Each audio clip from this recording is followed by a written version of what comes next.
Portal to Ascension mission officially began in 2008. After 15 years of evolution and thousands of events, from live to online and back to live again, there was always an awareness that when we begin creating events internationally, the mission will shift into its next phase. That time is now. Portal to Ascension is traveling to Glastonbury in August 2023 to fulfill this mission. This gathering of incredible luminaries traveling from all over the world to join forces in Avalon is a sacred pilgrimage to these ancient lands, and we invite you to embark on this quest with us. The Portal to Ascension Glastonbury is not only a conference, it is a retreat, a tour, and grid work. Together we are connecting the powerful mysteries and the ley lines of the heart of Earth, activating and uniting together as one. This 3-day event will feature Laura Eisenhower, Anton Parks, Geraldine Orozco, Vivienne Chauvet, Sage Oneness, Lori Spagna, and many more. Your MCs are Neil Gore, Alan Steinfeld, and Joan of Angels. As a collective, we are waking up from a deep slumber, aligning to our true potential. What will we create? What will we envision? What are the possibilities? Join us in this ancient land for a unique opportunity and a gathering that will activate, elevate, inspire, and uplevel all that attend. August 11th to 13th, 2023. Sign up now at ascensionglastonbury.com.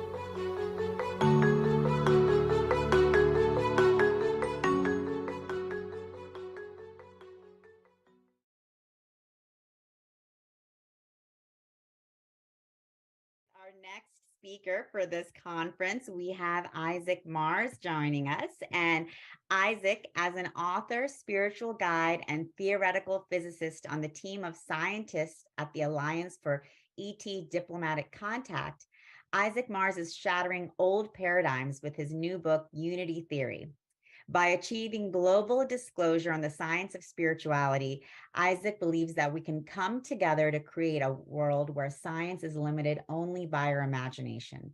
Suffering fades away into our distant memory, and every person from every nation, color, class, creed, and any other division can finally unite under the unifying nature of consciousness. So we're so excited to have Isaac joining us today. Welcome, Isaac, and we're excited to hear everything you have to share. Thank you.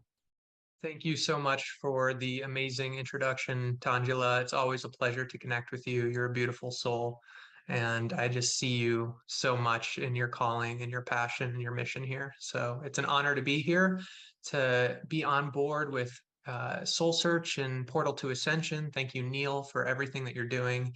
And I just want to take a minute to thank everybody that's here connecting to this energy right now, whether you're sitting behind a phone or a TV or a laptop. Thank you for being a part of this experience.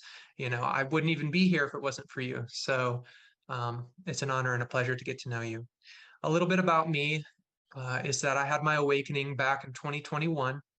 And it was about mid to late January, and I was writing a science fiction novel that I was intending to be this next big Star Wars or something of that nature that would allude to where humanity has been disempowering itself as a collective and how we can move forward to create a better, brighter world.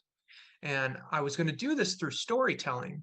But in the plot, in the story that I was formulating over about 3 years, I decided it was going to be set in the near linear future and that it was going to include time travel. So in creating this story and finally following my heart and putting pen to paper and writing out this novel, I realized I needed a fictionally digestible way of viewing time for my readers.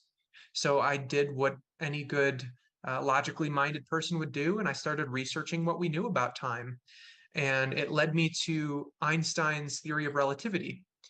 And through 3 of my predecessors and my greatest inspirations, I was able to piece together important concepts from the metaphysical realm, the scientific realm, and the philosophical realm, all together into one idea. And this led to me creating what I call the infinity mirror experiment.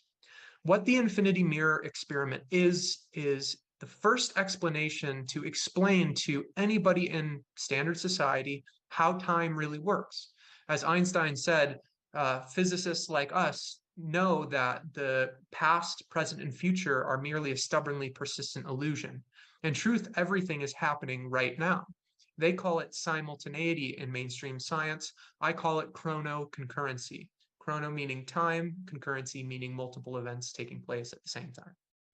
And so through this idea that all of time happens at once, I started to reflect on how that could be so.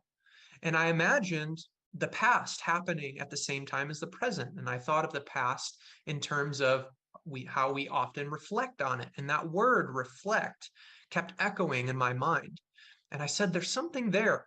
And because of that reflection energy that I was carrying, I imagined the past as a mirror. And so I looked at myself, my physical vessel, as the present moment. And that was happening now. It made sense, metaphorically speaking, because the present moments is always in flux and always moving. And I imagined the past as that mirror in front of me. And that made metaphorical logic because I could see my past, but I couldn't reach into the mirror and touch it. But then I thought, well, if all of time is happening right now at the same time, and we say that we're on a timeline, well, in order for that to work, it must be symmetrical. So I put another mirror behind the observer. And in that moment, I realized that the present moment was infinitely reflected into both the past and into the future. And so in terms of a single human lifetime, we are simply shifting through all these infinite moments that already exist right now. Therefore, I am still a baby in diapers. I'm still graduating high school. I'm still, training at basic training in the military. All those things are still happening for me. But right now, my, let's say, primary awareness is right here in this moment, in this experience. And when you realize that, then that means if all the infinite moments that could possibly exist in the past and all the infinite moments that could possibly exist in the future are already there and happening, well, that means from a single timeline perspective, there is no free will. And I thought to myself, no, this is weird. This is a little bit too out there. I know that I'm onto something here, but I know that I have free will. There's this deep resonance in my heart that if I want pizza, I'm going to go get pizza. If I don't want to be in a relationship, then I'll leave that relationship. And so I took it a step further and I realized in order to maintain a perfect system, symmetry is crucial. So I imagined that singular timeline and I imagined myself walking down a road that ended up coming up to a fork. And I thought, well, if there's a timeline this way and I do have free will, then I need to have some sort of minimal level of awareness that I don't want to go down the left side and that I'm going to choose the right side. So that implies at least two timelines right there. Well, what about breakfast and lunch and dinner and all these other different choices? Those are all different forks in timelines. And I realized the only way to maintain that symmetry is if the past and the present mirror representations were infinitely multiplied around the center point, the present moment, the observer, creating a mirror sphere of this explanation that shows that in order for linear time and free will to exist, everything you could ever imagine has to exist right now, meaning that anything is possible. There are no limitations. The only limitations that we have are the ones that we impose upon ourselves. And I was able to realize through all of these deep philosophical concepts that I am the universe. And so is everybody else. And if that's the case, then we live in a perfect system based on what? Energy, frequency, and vibration. And so when we realize that everything's energy, frequency, and vibration, and that there are infinite timelines from which we create this timeline from, then that means the experience we have at the individual level is 100% completely determined by our consciousness and the vibration frequency, the vibrational frequency of our consciousness in this now moment. So do I want to choose infinitely low and experience hellish things and suffering? Or do I want to raise my vibration through making conscious decisions about my life, knowing that we can measure these vibrations scientifically speaking. So if I want to reach a higher, more abundant, more prosperous and successful experience, all I must do is be that energy. And through the intuitive 12 universal laws and the 7 hermetic principles that go, date back to the ancient Egyptian and pre-Egyptian times, to the land of Chem, we realize that the law of attraction and repulsion is extremely real. I've experienced it in my own life, and I've seen other people experience it through many, many verified situations. And so why am I sharing this with you? I'm sharing this with all of you because if we realize this truth about reality, there is nothing that can hold us back except for the programming of our ego mind. Well, what is that? Well, the talk of that I'm going to give right now for the next 20 minutes is called Deconstructing the Matrix. What is unity consciousness? And the reason that I went with that title is because right now in this talk, I'm not going to explain every single thing that I know that can help uplift consciousness. What I'm going to talk about is how we can bring awareness to the things that are disempowering us. What are the traps? What are the illusions? How do we get lost in perpetual negative cycles and circles that lead us to downdrafting behaviors and habits that take us nowhere? Well, what we need to realize is that if we are essentially the universe experiencing itself, then that means we are all interconnected. We are all one. We are all quite literally the same being. It's like a very, very monumentally large, epic Jim Carrey movie. And we're all Jim Carrey playing all the roles, and we're all thoroughly convinced that we're not Jim Carrey and these roles are us. But when we realize that that's the whole play, that's the whole experience that's unfolding, we realize we don't need to give in to these traps, these illusions. And so the source of all illusions and traps that lead us into these negative cycles and into low vibrational detour timelines, all of it comes from one source. That source is the illusion of separation. When you think that you are separate from the person you are talking to, you have disempowered yourself. When you think that you are separate from the environment that you're living in and cohabitating with, you are disempowering yourself. Why? Because everything is energy, frequency, and vibration, meaning that if that is the case, and the only way that we can experience that energy, frequency, and vibration is through the conscious experience of it, then that means everything is consciousness. Therefore, consciousness is the base of reality that dictates everything we experience. We live in a holodynamic universe, or what some call a holographic universe. And what that means is every single tiny little piece or aspect of this reality contains the entire reality within it. As Rumi said, we are not a drop in the ocean. We are the ocean in a drop. And when we realize that, then we realize that everybody we experience becomes a part of us. And so do we want to see them in a negative light or a positive light?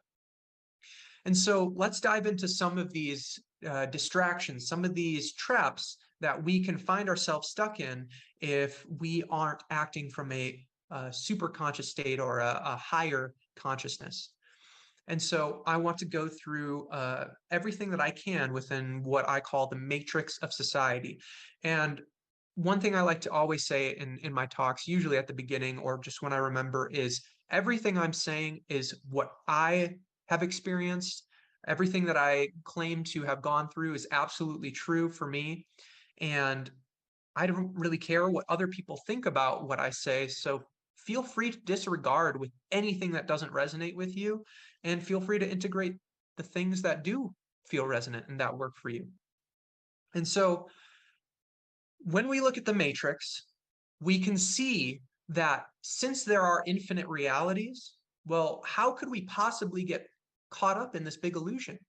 Well, that's if every single aspect of the system we live within is meticulously constructed to disempower us at the individual level, which leads to collective disempowerment. So when we look at things like, let's say, government, what does government mean? It means govern the mind, the mental, to control. And so when we realize that, we realize, why do I need this thing that people have been telling me that I need? They say they're going to protect me and keep me safe and keep me secure and keep things organized so that there's order in this society. But the more that I watch and just sit back, I see more rules, more obligations, more fear coming forward. So what's that about? When we look into modern medicine, we see things like vaccines and drugs and pharmaceuticals. But many times, the reports that we get back from the people that are prescribed these very things say that they feel like zombies. They feel like something's wrong, something's different. And this is coming from me, an ex-Army medic of almost 7 years. I know a lot about the medical world and about human biology. But what I know more now, from the outside looking in, is that every time that we think we need something outside of ourselves, we are disempowering ourselves because we are everything. And since I am everything, I don't need anything that is external in my experience, because all of that exists within the holodynamic mind that I have, that everybody else has. Every ant, every bird, every, ray of light, we all have that. That is the I am presence. That is the real us, the observer. And so with modern medicine, when we look deeper into things, we'll discover patterns. Like if we go back to the 1920s and 30s, when Dr. Royal Rife discovered the cure to cancer and cured, I believe it was somewhere between 13 to 16 terminally ill cancer patients that had been diagnosed, told that they were going to pass away. Well, he cured them with something called resonance frequency technology. So when you find the resonating frequency for a certain type of energy, you can bolster that energy, you can diminish that energy, you can manipulate it at will. And so if you can manipulate the cells of a cancer cell, then you can break the frequency that is causing it to continue to grow, and it naturally dies off in the human tissue. The healthy tissue is completely perfect. And so this type of technology exists, and it exists within our collective consciousness in things like movies and TV shows, to the point where we can regrow limbs back. Well, what does that mean? Let's take it to another level. So here's medicine, here's government, mind control, here's military. I served in the military for almost 7 years as a 68 Whiskey combat medic in the Army National Guard in an infantry unit. And so while I was in that experience, I was able to see how the military operates, what they do, just their standard operating procedures. And so we have all of these soldiers that we learn about that through this 22, I believe, 22 program I think is what it's called, about all these soldiers who constantly are committing suicide, that are ending their lives because of the trauma they went through and experienced, and the limbs they've lost, multiple limbs, sometimes all 4 limbs gone. Well, what kind of slap in the face is it to me as a soldier if I realize that the reason that these things are happening is because the people that claim to govern us or help us are actually planning for us as soldiers to be hurt? So why? So that we stay in a traumatic experience and we continue to live without limbs, because that way we will keep ourselves in victim mentality and will be a little tiny anchor point in the sea of anchor points of vibration that creates the collective vibration of essentially hell. And as a former soldier, that is mind-numbingly shell-shocking to realize that I had tricked myself into accepting a contract with an organization that claims that I would be a part of something that's much bigger, that essentially doesn't want what's best for me or anybody that I know and love. Yet we are constantly invaded and oppressed with this patriotism vibration. Oh, I'm here to help people. I'm here to serve the nation. And so when we are realizing that every single level of society is like this, we can see through the illusion. There is nothing that we can't see with eyes to see and ears to hear, as Yeshua said in biblical times. And so let's take it a step further. Let's take it to education. My good friend Etienne de la Boétie Squared is his pen name, wrote a book about government. He wrote a book about how certain aspects of it are used to mind control. And he goes into the education and he shows how in the early 1900s even, they had our American children in schools doing the same salutes that they did in the SS programs, in the Nazi programs of Nazi Germany underneath Adolf Hitler. All of these different things, how we're shifting from actually learning how to do things into memorizing how to do things and over specializing in certain areas of expertise, we are actually disempowering ourselves because we're not seeing the bigger picture of what's going on.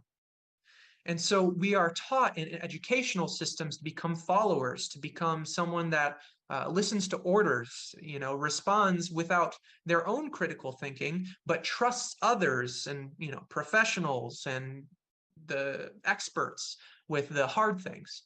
Well, really what we're doing is we're saying we're not capable of making decisions for ourselves when we're doing that.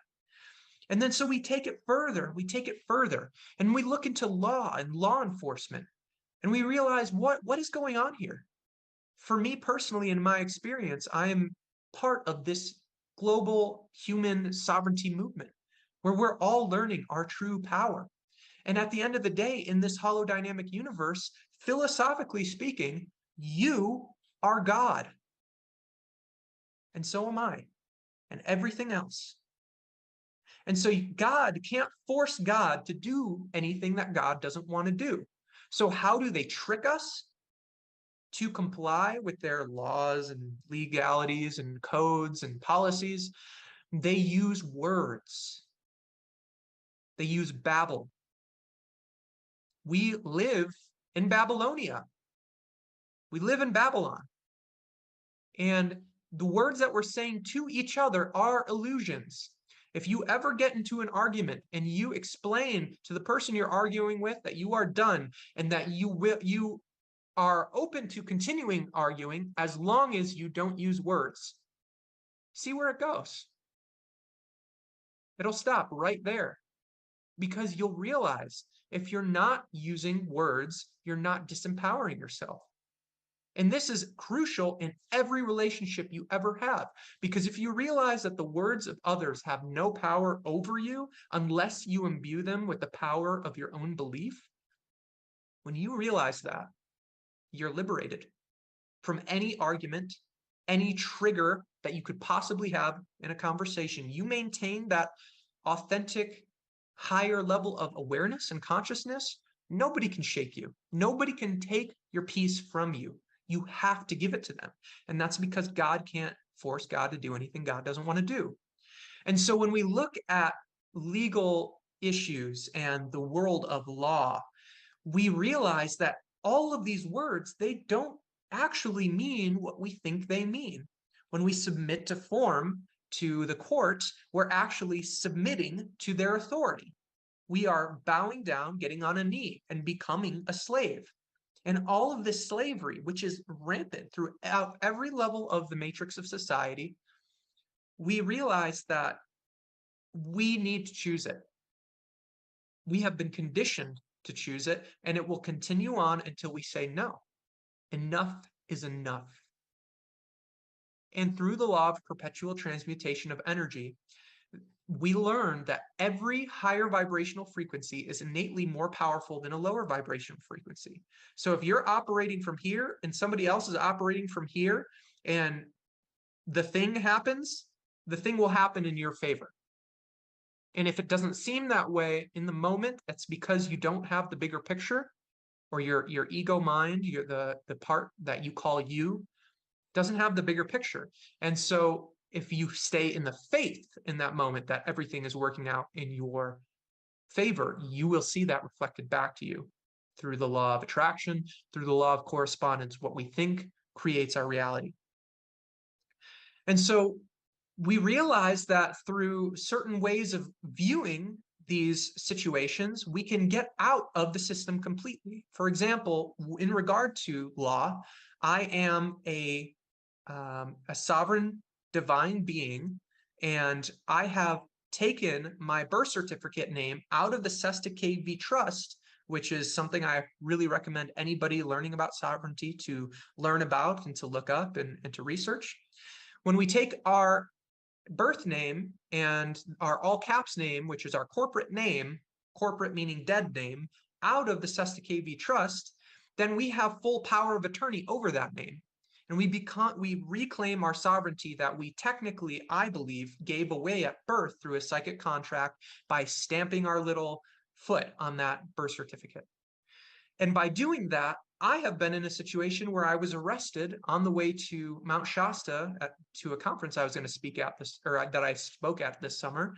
And I was arrested for some minor traffic violation because I refused to give my license and registration to the officer by practicing and embodying my authentic sovereignty.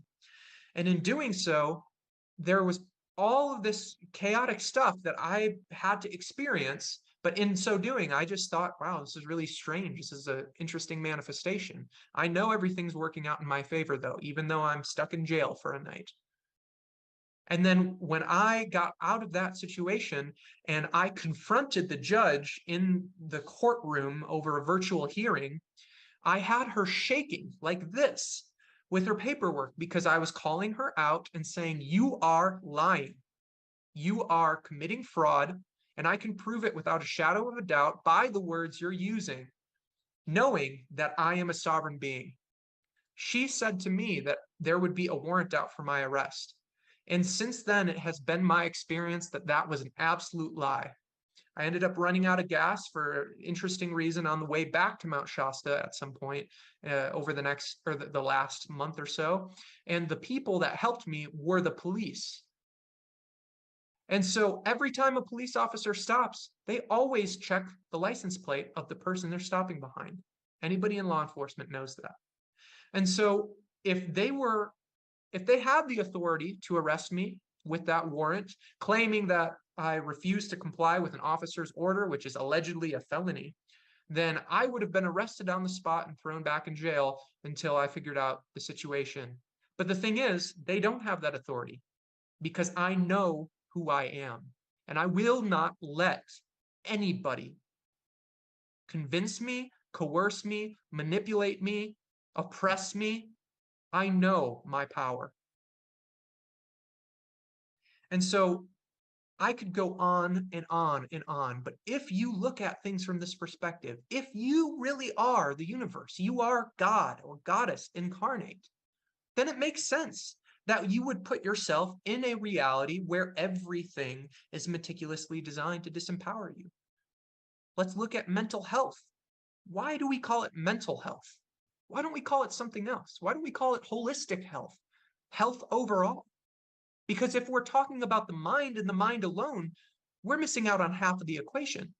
We're missing the heart. And that's why you can see in the words of our reality, in the English language, they are openly telling our subconscious minds what they are doing. If you operate purely on psychological standards and norms, you are psychological. And to be psychological is to be devoid of love, to be devoid of the heart. So we catch ourselves in these repetitive cycles that downdraft into negative experiences because we're not embodying the love that we are. So I know that's a lot to unpack, and I know that some of that might be a little challenging or triggering, especially the stuff about veterans. Trust me, I get it because I am one of them. But I want you to know that because of these new scientific findings, we know with certainty that consciousness is the base of reality. We cannot lose. We cannot fail. All we need to do is not doing anything. It's to be. By being ourselves, our true authentic selves, we tap into that vibration of the I am presence, of the all that is, the observer, the absolute. And so I really hope that everyone that is here right now or watching this later is open to seeing what they're really made of. I love each and every one of you because all of you at the end of the day are me. I'm so excited to see what all of you has to bring to the table, what all your gifts are, and what your potential will lead you into. It's a very exciting time in human history and for me, and I'm just so filled with gratitude to be a part of what is happening on this planet now. And so before I end my talk, I'm just going to go over a few quick announcements for anybody that's interested in following me and my work. Again, my name is Isaac Mars, ISAAC, Mars like the planet. You can find me on Instagram and YouTube as The Crimson Eagle. On Instagram, no spaces. And then check out my website, thecrimsoneagle.com, because I have a book that I just released at the beginning of this year called Unity Theory. And it is the universal natural intelligence theory of energetics. It's the first theory to solve gravity, dark matter, and dark energy. And it is the first theory of everything to solve for gravity and the findings we see in quantum mechanics and quantum physics. I will be speaking and helping to facilitate a retreat coming up in Sedona this next weekend. And so that'll be from the 9th through the 11th. There are multiple opportunities. I really recommend checking that out. If you want to learn more, find me on my Instagram at The Crimson Eagle. And in February, I will be speaking on February 11th at 7 p.m. at Conscious Life Expo in Los Angeles. And the talk that I will be doing will be a very huge breakthrough debut of unity theory in the mega city level of LA. And my title for that talk is Our Universe Solved, the Theory of Everything. So we're here making history together, and I wouldn't have it any other way. You're all beautiful. And thank you so much for this opportunity and for being you. Much love.